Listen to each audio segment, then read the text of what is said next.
Pemirsa, Jaksa Penuntut Umum atau JPU menuntut bebas guru Supriani yang diduga menganiaya murid kelas 1 SD Negeri 04 Baito Konawe Selatan dalam sidang lanjutan Senin 11 November 2024. Apakah ini akan menjadi ending dari kisah guru honorer Supriani? Untuk membahas topik ini kami mengundang kuasa hukum Supriani Andri Darmawan serta Kabareskrim 2008-2009 Komisaris Jenderal Polisi Purnawirawan Susno Duaji. Selamat sore Pak Andri dan selamat sore Pak Susno. Selamat sore Pak. Selamat sore semuanya. Baik. Pak Andri, selamat sore. Sebelum kita mulai diskusi, kita akan simak informasi berikut ini pemirsa.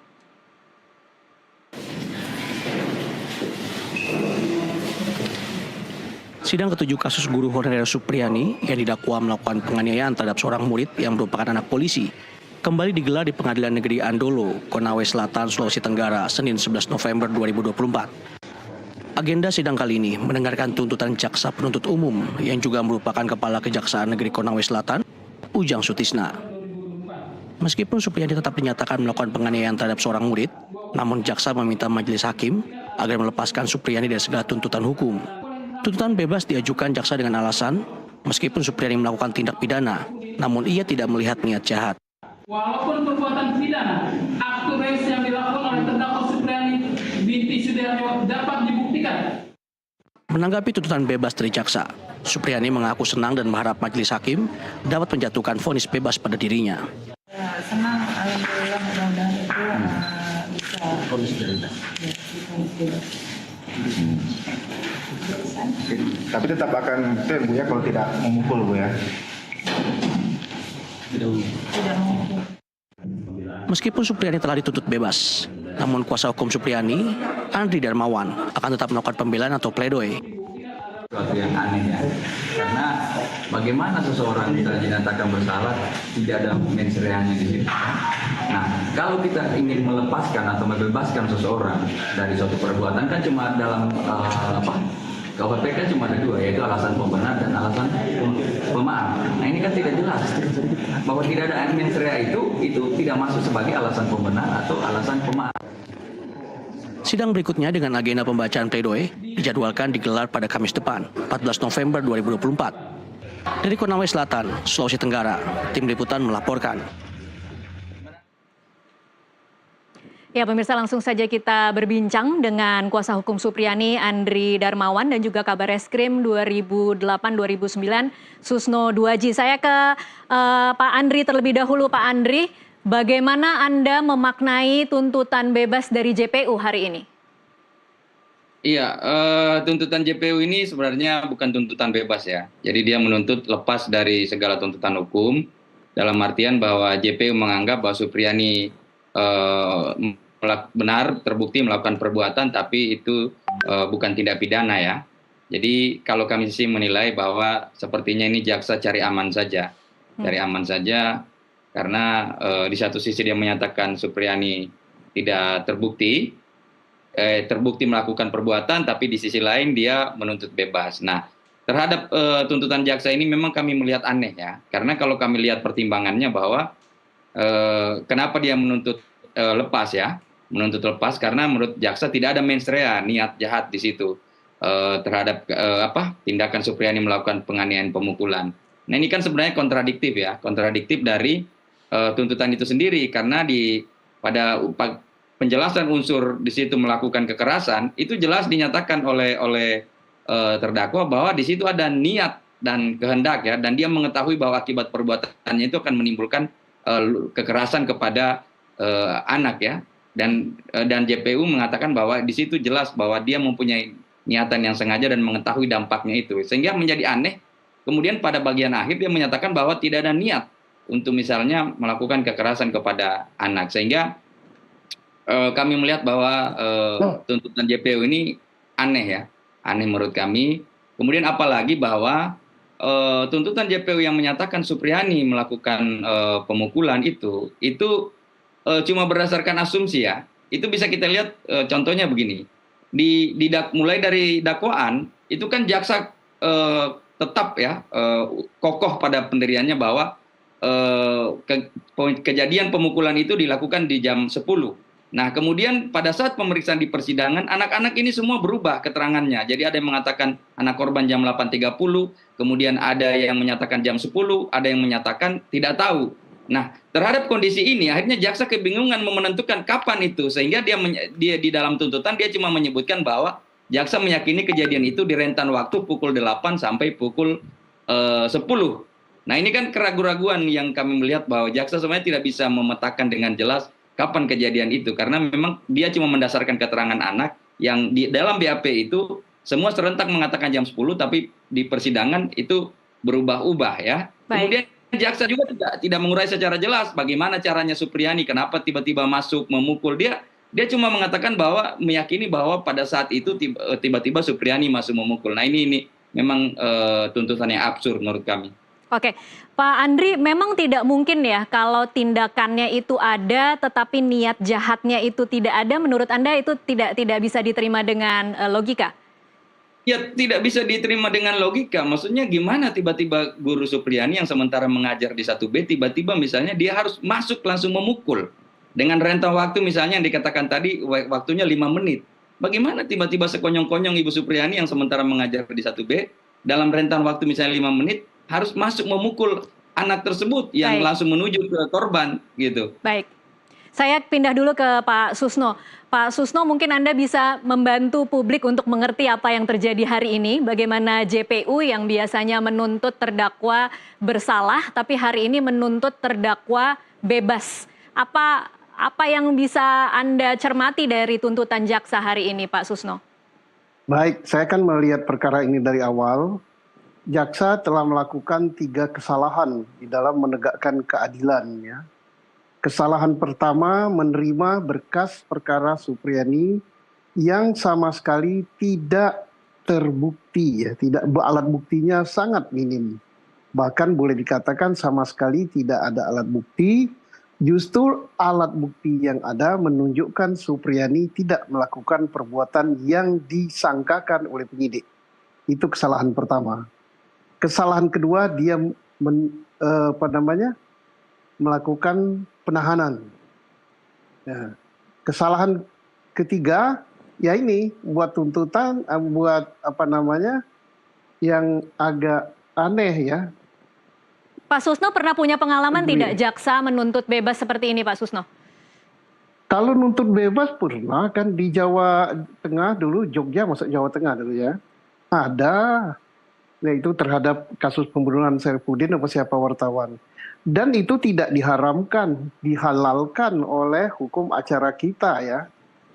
Penyidik boleh menghentikan penyidikan bahkan, jaksa boleh menghentikan penuntutan, bahkan jaksa boleh menuntut bebas. Kalau untuk keadilan itu, nuntut bebas itu tidak aneh. Justru yang aneh ya di Republik ini, jarang sekali jaksa nuntut bebas. Sehingga seolah-olah siapa yang masuk ke persidangan itu sudah menjadi musuh bagi jaksa dan harus dihukum. Nah, mainstream seperti ini harus dirubah.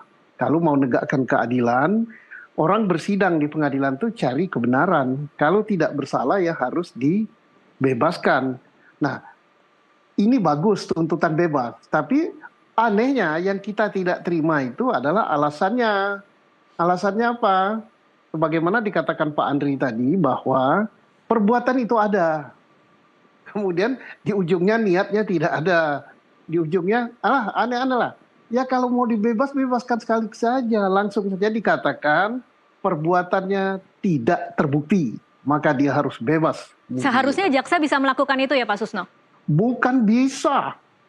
Berwenang dia mengatakan itu. Undang-undang yang mengamanatkan. Kan ada bebas murni, ada bebas karena perbuatannya bagaimana macam-macam. Tapi kalau ini kan ini agak aneh. Tadi dikatakan oleh Pak Andri, ini mengatakan perbuatan itu ada, tapi tidak ada niat. Lah ada niat, tapi ujungnya pada penutupnya tidak ada niat untuk ini, untuk itu. Lah ini gimana paten kletot gitu. Kalau begitu cara dia membuat surat tuntutan, ya wajar aja dalam menangani perkara Babeliut kayak gini. Mestinya nama kejaksaan sudah terangkat gitu, bagus sekali gitu kan, tuntutan bebas gitu. Nah, kita tinggal menunggu hakim. Mudah-mudahan hakimnya tidak babaliur juga ya. Baik, Nah, Pak Susno, kalau hakim ya. kalau menurut Anda, apakah memang JPU yang hari ini menuntut bebas ini adalah cara untuk memperbaiki dua kesalahan yang tadi Anda katakan? Ya itu justru bukan salah, tapi membuat kesalahan baru gitu. Nah, tapi mudah-mudahan hakim bebas ya kok. Dituntut dengan hukuman pun hakim bisa saja kalau hakim mengatakan dalam persidangan itu fakta hukum terhadap dakwaan itu tidak terbukti, justru yang terbukti bahwa terdakwa tidak melakukan perbuatan yang didakwakan, maka hakim akan memutus dengan bebas murni gitu. Silakan jaksa menuntut bebas kayak gitu, tapi hakim menuntut bebas murni. Nah makanya perlu pledoi dari pengacara, penasihat hukum. Ya. Baik, saya pindah lagi ke Pak Andri. Pak Andri, kalau kemudian jaksa hari ini tuntutannya sudah bebas, apakah artinya tugas pengacara sudah selesai di sini? Iya, sekali lagi bahwa jaksa itu bukan menuntut bebas ya, dia menuntut lepas dari segala tuntutan hukum. Dalam artian bahwa dia menyatakan perbuatan itu ada. Nah, pada poin ini kami penasihat hukum tidak sepakat. Kami menyatakan bahwa semua pada fakta-fakta persidangan tidak ada yang bisa membuktikan bahwa Supriyani melakukan perbuatan itu. Jadi ini yang aneh ya. Ini yang aneh jaksa. Kalau mengatakan bahwa dia ada perbuatan terbukti, kenapa dia tidak tuntut bersalah Supriyani gitu loh, minta divonis. Kok ini dia mau menuntut lepas dari tuntutan hukum dengan alasan yang absurd karena katanya tidak ada niat, padahal di dalam unsur tadi misalnya pembuktian unsurnya mengenai melakukan kekerasan, dia sudah nyatakan di situ bahwa itu dilakukan dengan sengaja. Nah, teori kesengajaan itu kan ada mengetahui dan menghendaki. Nah, kenapa di bagian akhir justru dia membantah sendiri tuntutan uraian dari unsur-unsur itu yang dikemukakan oleh JPU. Jadi ini sebenarnya kontradiktif dan menurut kontradiktif, tapi ini aneh karena apa? Satu sisi bahwa jaksa cuma tetap ingin mempertahankan kesalahannya seperti yang disampaikan Pak Susno, tapi kemudian sisi yang lain dia tetap ingin meraih simpati publik begitu, dengan melakukan misalnya menuntut lepas. Baik, jadi Anda meminta konsistensi dari jaksa ya Pak Andri, kalau memang ada kejadiannya tuntutlah, kalau memang dituntut dengan bebas berarti harus mengakui bahwa kejadian itu tidak ada, begitu ya Pak Andri? Iya, jangan ambigu begitu. Kalau memang Supriyani tidak terbukti melakukan ya tuntut bebas, tapi kalau dia terbukti melakukan ya jangan tuntut lepas. Harus tuntut dia bersalah gitu. Baik, kita masih akan lanjutkan di segmen selanjutnya usai jeda azan maghrib. Pemirsa tetaplah bersama NTV Prime, kami akan kembali sesaat lagi.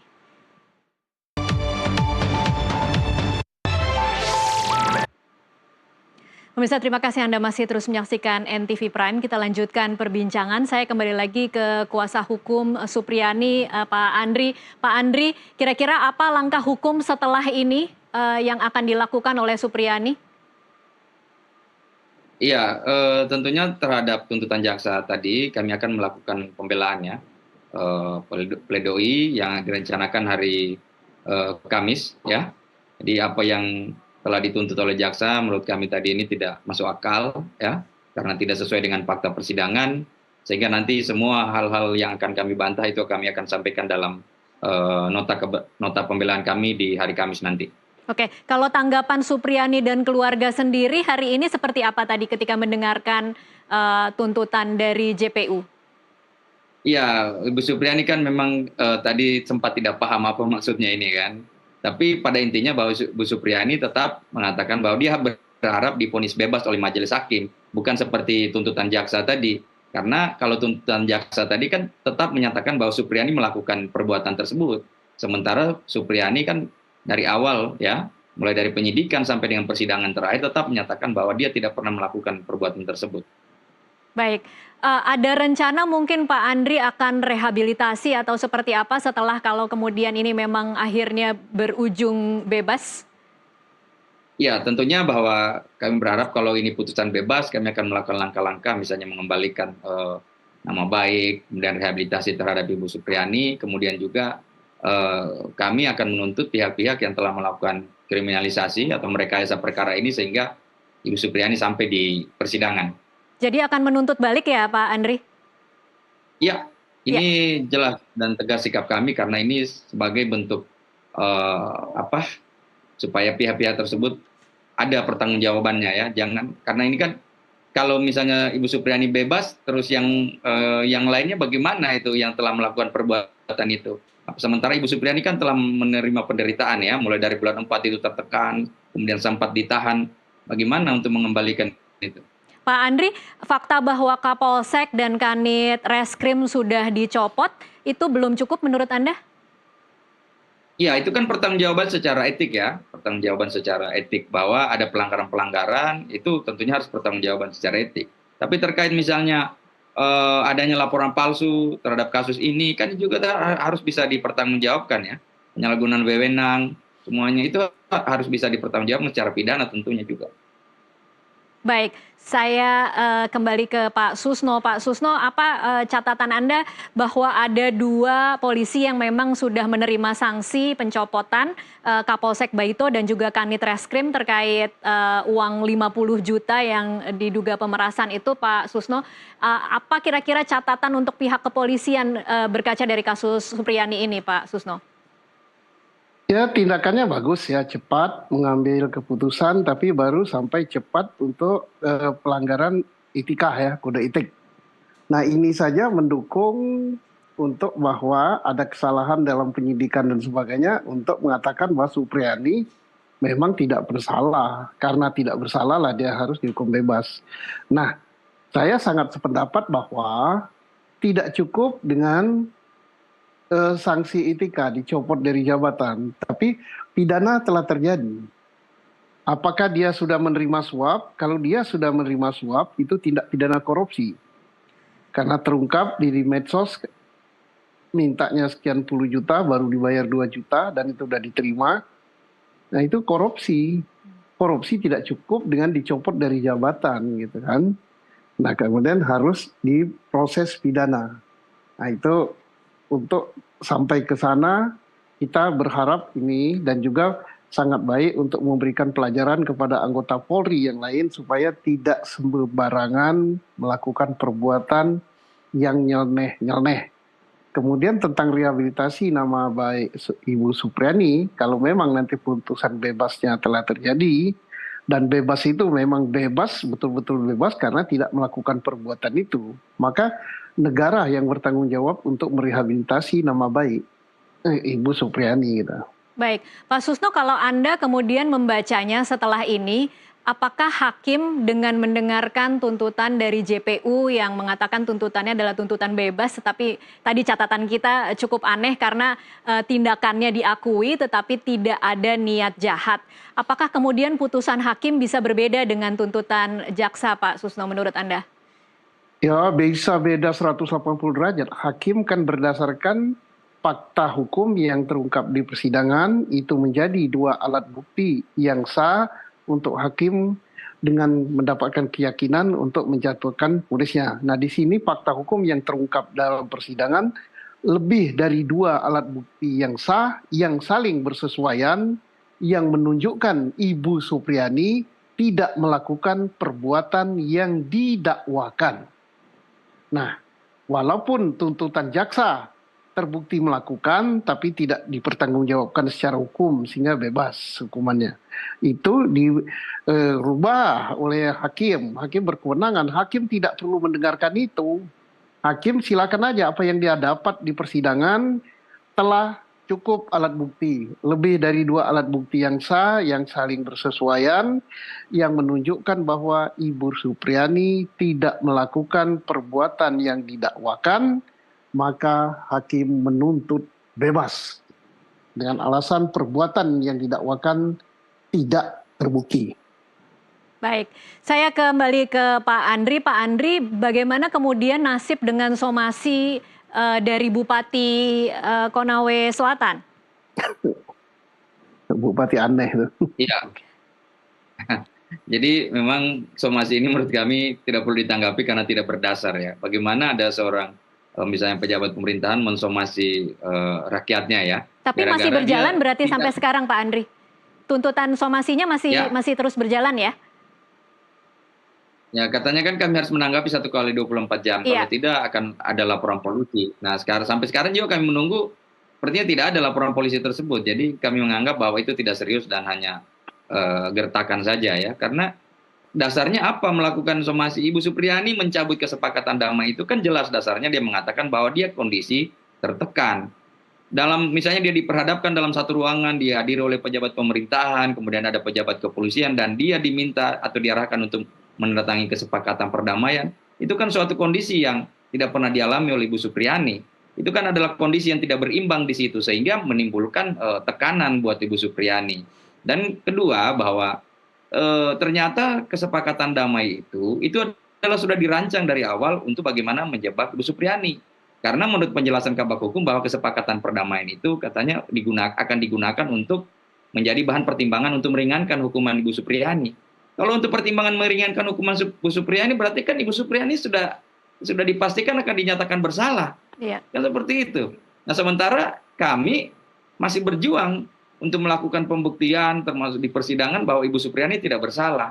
Jadi kan pada saat ada yang ngotot tentang surat kesepakatan perdamaian, ini bisa kita tebak niatnya, bisa kita tebak modusnya bahwa ingin menjebak Ibu Supriyani supaya Ibu Supriyani bisa dinyatakan bersalah. Iya. Baik, Pak Susno mungkin mau menambahkan, tadi Anda mengatakan bupatinya, kenapa Pak Susno?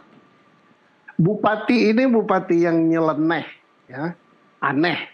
Bupati ini yang bagus itu camatnya melindungi rakyat, justru dicopot. Tugas bupati mestinya dalam perkara ini dia harus memberikan perlindungan hukum, harus memberikan perlindungan keamanan, bukan memaksa rakyatnya supaya menuruti kehendaknya. Justru yang harus disomasi itu bupatinya ini. Perkara sudah di pengadilan, dia campur tangan. Tahu nggak di aturan? Kalau mau campur tangan adalah sejak awal. Sejak perkara ini tidak jadi penyidikan atau memberikan perlindungan keamanan. Ini mensomasi. Wah, ini baru jadi bupati aja gagah-gagahan kayak gitu. Mudah-mudahan dia dengar ini. Nggak benar itu bupati, nggak beres ini. Yang disomasi bupatinya, ngapain campur urusan orang? Ngapain dia? Iya. Iya, baik Pak Susno dan Pak Andri, kami juga dari Nusantara TV sudah berhari-hari mencoba mengontak Bupati Konawe Selatan untuk mengkonfirmasi langsung melalui wawancara, tetapi memang tidak ada reaksi atau respon sama sekali dari Bupati Konawe Selatan untuk bisa memberikan keterangan langsung dari dirinya sendiri. Kita lanjutkan. Pak Susno mungkin ya, Pak Susno, ini kan kalau kita mencermati bagaimana kasus Supriyani ini, viralitas menjadi unsur yang cukup penting ya Pak Susno. Kemudian akhirnya kasus ini bisa mendapat simpati yang cukup tinggi, bagaimana kemudian DPR memanggil Kapolri, bahkan juga Kemendagri berencana akan memanggil bupati. Nah, tanggapan Anda, apakah memang semua kasus yang kemudian melibatkan orang kecil dan tidak berdaya harus seperti ini dulu, kemudian baru kita bisa mendapatkan keadilan yang seadil-adilnya Pak Susno? Pertama, saya berterima kasih pada Nusantara TV dan stasiun yang lain yang mengangkat ini ke permukaan. Kasus yang terangkat ke permukaan untuk guru hanya 1-2. Tapi di bawah itu mungkin ratusan, bahkan mungkin lebih dari itu.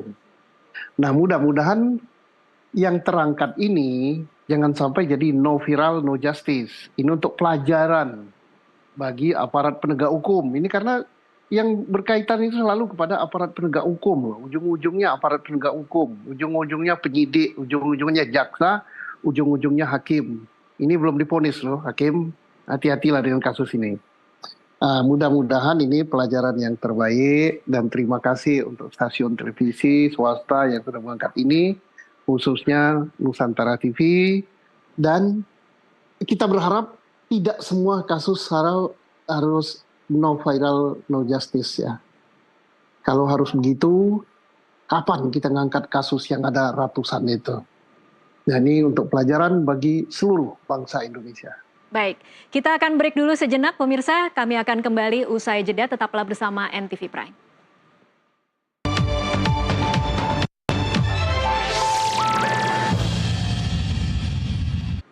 Pemirsa, terima kasih Anda masih terus menyaksikan NTV Prime. Kita lanjutkan perbincangan. Saya kembali lagi ke Pak Andri. Pak Andri, untuk menindaklanjuti tadi statement Anda yang mengatakan bahwa setelah ini Anda akan melakukan tuntutan terhadap sejumlah pihak menuntut balik. Mungkin bisa digambarkan Pak Andri siapa saja kira-kira yang akan menjadi catatan Anda untuk dituntut balik setelah ini?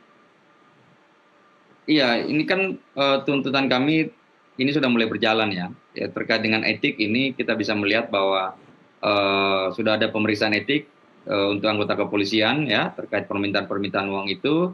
Kemudian juga sudah ada pencopotan ya. Ada Kapolsek dan Kanit Reskrim dicopot, kemudian ada Kasipidum Kejari juga dicopot. Nah, selanjutnya kami berharap bahwa ada tuntutan bebas supaya kami bisa melakukan tuntutan khususnya terkait dengan misalnya adanya orang tua korban yang membuat laporan palsu misalnya ya.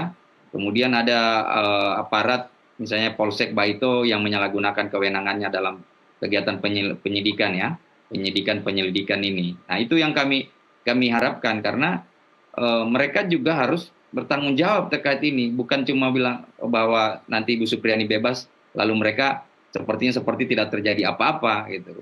Jadi harus adil lah. Karena Ibu Supriani tentunya juga sudah mengalami kerugian yang begitu besar ya. Berapa bulan tertekan, kemudian sempat ditahan gitu. Baik, Pak Andri, ini keinginan tim kuasa hukum atau keinginan dari Supriani untuk kemudian menuntut balik laporan palsu orang tua korban, kemudian menuntut balik soal penyalahgunaan wewenang aparat? Ya, ini juga termasuk keinginan Ibu Supriani ya. Karena sekali lagi Ibu Supriani mengatakan bahwa dia merasa sedih diperlakukan seperti itu dan dia menginginkan agar orang-orang yang memperlakukan dia seperti itu kiranya juga mendapat hukuman yang setimpal seperti itu ya. Ibu Supriani tidak ingin misalnya penderitaan yang dialami cuma sebatas berlaku buat Ibu Supriani saja, tapi juga tidak bisa berlaku kepada orang lain yang khususnya yang telah menzolimi Ibu Supriani ya, melakukan tindakan rekayasa kasus ya, melakukan kriminalisasi terhadap Ibu Supriani. Baik, sudah tahu berapa jumlah aparat yang kemudian akan masuk dalam daftar orang-orang yang akan Anda tuntut balik, Pak Andri? Ya, ini kan yang utamanya mungkin dari proses penyidikan ya, karena seperti yang kami urai sebelumnya bahwa apakah termasuk Jeffrey yang namanya sering disebut? Ya. Baik, siapa lagi Pak selain itu? Ya, yang terutama adalah para penyidik ya di Polsek Baito, termasuk juga Kapolseknya, termasuk orang tua korban ya, karena kami melihat bahwa ini kan laporan memang dipaksakan ya, laporan dipaksakan bagaimana dari tadinya anak ini mengaku jatuh di sawah, kemudian dipaksa oleh orang tuanya, akhirnya membuat kesaksian dan itulah yang menjadi bahan laporan. Nah, kan akhirnya terbukti bahwa sebenarnya laporan ini mengada-ngada begitu. Baik, Pak Susno, kalau kemudian ini akan dilakukan, bisakah publik berharap bahwa proses ini akan berlangsung transparan dan juga adil? Karena kita tahu ini melibatkan aparat kepolisian. Mestinya aparat kepolisian sudah melakukan tindakan untuk proses pidana ya. Karena untuk proses etiknya sudah berjalan, pidananya harus seiring. Dan proses pidana itu tidak perlu menunggu laporan dari Ibu Supriani atau laporan dari penasihat hukumnya. Karena ini bukan delik aduan kok. Ini delik biasa. Jadi silakan mulai penyelidikan, lakukanlah penyidikan. Kalau ada laporan dari Pak Andri yang mewakili Ibu Supriani, nah itu bagus sekali, berarti laporan polisi biasa. Tapi kalau tanpa laporan polisi biasa laporan polisi model B kok. Model B itu polisi aparat penyidik sendiri membuat laporan bahwa dengan terjadinya peristiwa penyidikan ini yang dilakukan oleh penyidik Polsek Barito Selatan bersama dengan Kapolseknya, bersama dengan aparat yang lain, bersama dengan orang tua korban, telah terjadi tindak pidana di situ. Tindak pidananya apa? Ya tindak pidananya berupa laporan palsu, berupa menerima suap, yang itu dilakukan oleh pejabat, itu namanya korupsi. Korupsi itu nggak usah nunggu laporan. Nah, jadi namanya lamban polisi kalau menunggu laporan. Tapi saya yakin bahwa Polri, khususnya Polda Sulawesi Tenggara ya, sudah melakukan hal ini. Saya yakin. Tapi kalau tidak ya kebangetan. Karena Wakapolda sudah turun, Propam sudah turun, masa harus nunggu laporan? Baik, Pak Susno, ini mungkin agak sedikit melenceng, tapi saya karena Anda juga narasumber yang sama untuk kasus ini dan kita mengawal kasus ini juga bersama-sama untuk kasus Vina, ini sedikit mengkomparasi, mungkin memang tidak apple to apple, tetapi kita melihat bagaimana di kasus Ibu Supriani ini jauh lebih cepat, relatif lebih cepat dibandingkan bagaimana kasus Vina. Ada support dari PGRI, kemudian bagaimana Komisi Hukum, Komisi 3 DPR hari ini memanggil Kapolri. Kalau catatan Anda, apa yang kemudian membedakan ini dengan kasus Vina yang tampaknya memang agak lebih sulit untuk bisa mendapatkan support yang seperti kasus Ibu Supriani? Kedua kasus ini sama ya, sama-sama direkayasa. Kasus Vina sebenarnya kecelakaan lalu lintas tunggal direkayasa menjadi pembunuhan. Kasus Ibu Supriani sebenarnya entah luka di sawah, entah luka karena berantem, entah luka akibat di rumah, tapi dirubah menjadi luka karena dianiaya guru. Nah, kemudian saksi-saksinya sama, saksi palsu, saksi buatan gitu. Iya. Barang buktinya juga gitu. Bedanya cara penanganannya. Baik. Yang di Konawe Selatan, Ibu Supriani ya termasuk cepat karena memang proses pengadilan, jalannya sidang di pengadilan, kan ini viralnya setelah ditahan oleh jaksa, kemudian dilimpahkan ke pengadilan. Nah, di pengadilan pun tidak bisa berlama-lama, ada batas waktunya gitu. Iya. Nah, kemudian yang berikut yang di kasus Vina ini terjadi 2016, orangnya sudah dipidana, pidananya tidak ada batasnya, seumur hidup gitu kan. Iya. Sehingga nggak tahu saya Mahkamah Agung kok lambat nanganinya, Iya. belum ada putusan PK-nya. Ya mudah-mudahan aja Mahkamah Agung sibuk lagi menyelesaikan permasalahan bom besar yang meledak di Mahkamah Agung, yaitu tentang apa? 1 triliun dan 51 kilogram itu ya. Zaro Fricar ya Pak Susno. Iya. Mudah-mudahan karena itu kasus itu akan tumpah kemana-mana. Iya. Katanya Richard, duit itu betul duit dari dia nyalo perkara. 1 perkara 1 miliar, berarti 1000 perkara kan. Belum ditambah emas, bisa ribuan perkara. Nah ini bahaya besar ini, bisa bom benar ya. Mudah-mudahan ada hakim yang bersih, yang pikirannya masih sehat, Hakim Agung, cepat menangani, memvonis, menjatuhkan putusan untuk perkara PK. Iya. 8 terdakwa, yang 8 terpidana, yang 7 masih di dalam penjara. Kalau sudah dihimbau demikian masih enggak juga, ya maka orang akan beranggapan ya wajar-wajar aja 1 triliun. Iya, baik. Terakhir saya ke Pak Andri. Pak Andri, ini hari Kamis akan ada pembelaan. Kira-kira sidang putusannya akan kapan? Sudah ada jadwalnya? Apakah Anda memiliki jadwalnya, Pak Andri? Iya, kami sidang pembelaan. Kalau misalnya setelah pembelaan ada tanggapan lagi dari jaksa, ya, dan kami kemudian juga menanggapi lagi tanggapan jaksa, mungkin diperkirakan sidang putusan mungkin minggu depan ya. Minggu depan ya, oke. Baik, kita sama-sama nantikan nanti ya Pak Andri Darmawan. Tapi terima kasih untuk saat ini sudah berbagi informasi bersama kami di NTV Prime. Andri Darmawan dan juga Susno Duaji, terima kasih untuk waktunya sore hari ini. Selamat malam. Dan pemirsa tetaplah bersama NTV Prime, kami masih akan kembali dengan NTV Bulletin sesaat lagi.